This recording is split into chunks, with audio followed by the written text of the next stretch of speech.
Hello everyone, and welcome back to today's analysis. As the analysis for today will be focused on none other than Sidney Prescott, one of the main protagonists of the Scream franchise.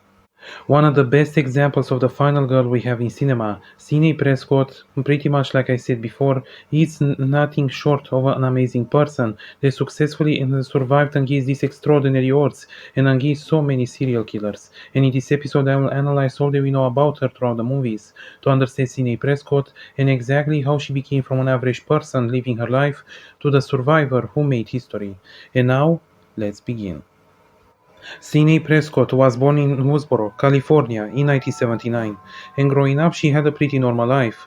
She had many friends, had a boyfriend in Billy Loomis, and got along pretty well with her family, her father especially, but her mother, Maureen Prescott, well, wasn't the most decent person if you know what I mean. But of course, everything has officially changed in 1995, when her mother was sadly found dead into the forest, and her latest client, Cotton Wary, was considered to be the suspect and was put in prison and nearly executed. They shattered Sidney's heart in the process. She spent 1 year mourning her mother, and despite the fact that her mother wasn't the most decent person that there was, she still was her mother that loved her and she loved her back. And of course, now by 1996, she sadly became the target of a couple of serial killers, known as the Ghostface Killers. Serial killers that wear Ghostface masks and suits and use voice modifiers and call people on the phones, asking them about their favorite scary movie. And of course, while many other people were killed in the process, Sidney tried her best to survive. And it was revealed here that her boyfriend Billy Loomis, alongside with his friends to match her, were the serial killers, and the ones that killed Maureen Prescott as revenge for causing Billy's parents to separate. And they wanted to kill her and frame her for all the murders. But thankfully they have failed, and they themselves lost their lives in the process, and Sidney has become a local hero, if not even a national one in terms of fame. Of course, the events officially generated a film franchise in the universe known as TAB, but of course Sidney was not nowhere interested towards such a thing, especially given the fact that that's basically her life. And now, 2 years later, by 1998, while attending college, she became the target of a new set of Ghostface killers, Nancy Loomis and Mikey Altery, who desired to kill Sidney Prescott to avenge her son's death. But thankfully for everyone, she has failed as well.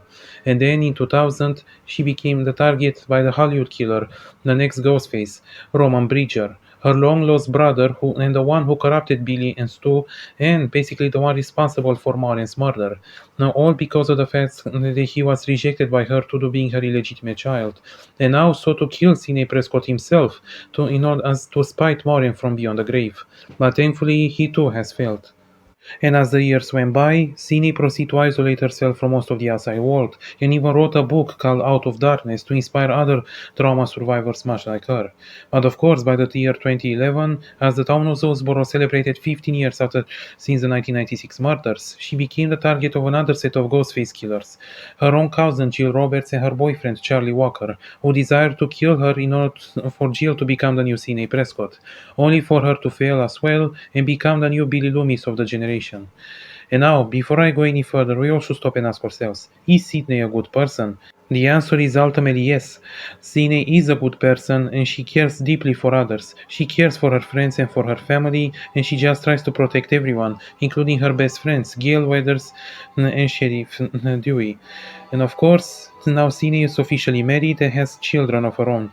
But sadly, by 2022, the Ghostface murderers came back, and this time after a new victim, Sam Carpenter, Billy Loomis's illegitimate daughter, who has now become the target of her own boyfriend, Richie Kushk, and his new girlfriend Amber Freeman, who desire to kill Sam as well as Sidney and the others in order to create a recall to Stab 8. But of course, thankfully for everyone, all of them have failed.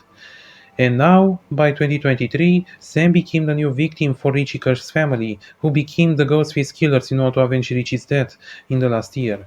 But while Sidney wasn't present at the time, she wished all the best to Sam, and Sam in the end triumphed over all the killers.